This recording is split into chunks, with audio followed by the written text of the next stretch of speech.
Então, a amplificação é exatamente essa duplicação, né, no número de cópias da região de interesse, da minha região alvo, né, que eu desenho ali primers específicos para essa região.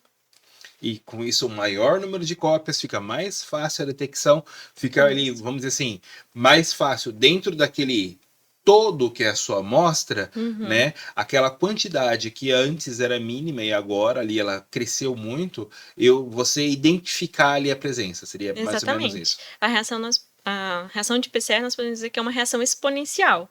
Então, às vezes, né, por ter uma baixa quantidade daquele alvo na amostra, eu não conseguiria de forma alguma ter sensibilidade para detectar aquele alvo. Então, nós fazemos, por exemplo, a PCR para aumentar aquele alvo e eu ter a capacidade, né, claro, eu vou utilizar um equipamento para isso, né, no termociclador, para conseguir detectar aquele alvo. Então, a gente parte de uma amostra muito rara, né, ali dentro daquele cenário, e aí eu vou aumentando esse número de cópias dessa região de interesse para que eu consiga ter capacidade para detectar aquele alvo naquela amostra. Perfeito. Se a gente pensar no cenário de uma contaminação viral, né? Falamos aí da Covid. Né?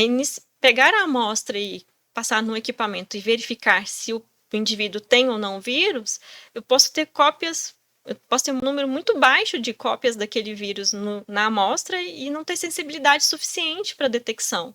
Então, por isso, a reação de PCR se faz necessária. Né? Nós vamos amplificar, nós vamos aumentar o número de cópias daquele alvo para, assim, conseguir, né, ter uma sensibilidade para ser detectado no equipamento.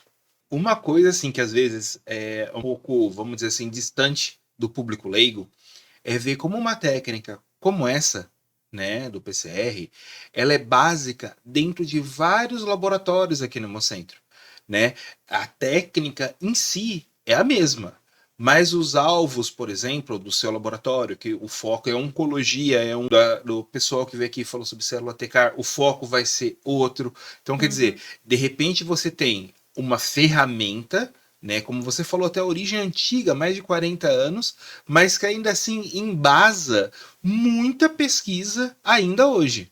Com certeza, né? A PCR, desde a sua invenção, ela vem sendo aplicada cada vez mais e, como eu disse, né, às vezes nem é só no intuito de fazer uma PCR, mas de contribuir até mesmo com outras metodologias, né, como o NGS, por exemplo. Mas, né, dependendo do, da ideia, né, da pessoa do projeto, ela pode ser aplicada de diferentes maneiras, né, seja para genotipagem, seja para detecção de mutações, ou mesmo para avaliação da expressão de genes importantes para as mais diferentes doenças, né. Então, eu trabalho na área da oncologia, então nosso estudo é com genes relacionados à patologia, né, do câncer. Mas se a pessoa trabalha com diabetes, ela pode fazer uma investigação de genes relacionados à doença, né, o diabetes. Então, a PCR ela traz essa versatilidade, né, podendo ser trabalhada aí nos mais diferentes laboratórios, nas mais diferentes pesquisas, né, dependendo aí da pergunta, né, que é feita, né, dentro de cada pesquisa, né, e é uma metodologia rápida de se aprender e também rápida de ser aplicada, né, não é um protocolo demorado, o que ainda contribui ainda mais para a sua utilização, né, em larga escala aí nos mais diferentes laboratórios, nas mais diferentes pesquisas. Você falou que está no laboratório de oncologia e falou que seu início foi lá em Minas, lá em Uberlândia, né, na Federal de Uberlândia. Sim. Como foi sua trajetória para chegar até aqui? Como que você aí acabou conhecendo o laboratório e vindo aqui para estar desenvolvendo o seu mestrado, doutorado e agora pós-doc? Foi uma transição, né, entre Uberlândia e Ribeirão Preto. Durante o meu doutorado, eu já havia vindo fazer um experimento aqui em Ribeirão Preto, aqui no Hemocentro, um experimento de histometria. Eu acabei conhecendo a estrutura. Depois, quando eu finalizei o meu doutorado, né, na minha defesa, uma das integrantes da banca, ela comentou comigo de uma vaga que havia aqui no laboratório de oncologia do professor Leandro Colli. E aí eu acabei entrando em contato com ele, né, me despertou o interesse da vaga por ser também na área da oncologia. Eu já trabalhava na área da oncologia durante o meu mestrado e doutorado, mas com câncer de próstata. Né, conversando com ela, eu acabei me interessando pela vaga e entrei em contato com ele. E aí eu fiz o processo seletivo para bolsa, acabei conseguindo, e aí eu me mudei para Ribeirão Preto para desenvolver o meu pós-doutorado.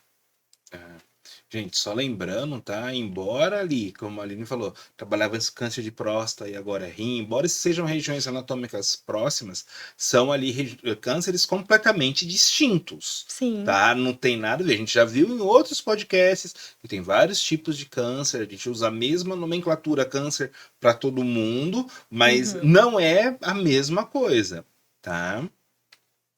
Bem, e agora uma pergunta que é meio assim de praxe, nossa, né? Que hoje você está aqui no seu pós-doc, trabalhando com essa técnica, com essa tipo de análise de câncer de rim, mas você já passou aí por muito perrengue desde a época que saiu lá do ensino médio para chegar aqui hoje, né? Já está aí praticamente com essa vida acadêmica consolidada. O que você hoje falaria para aquela Aline que está lá começando a vida acadêmica? Que conselho você poderia dar para ela para aliviar um pouquinho o coração dela? Olha, é uma pergunta desafiadora.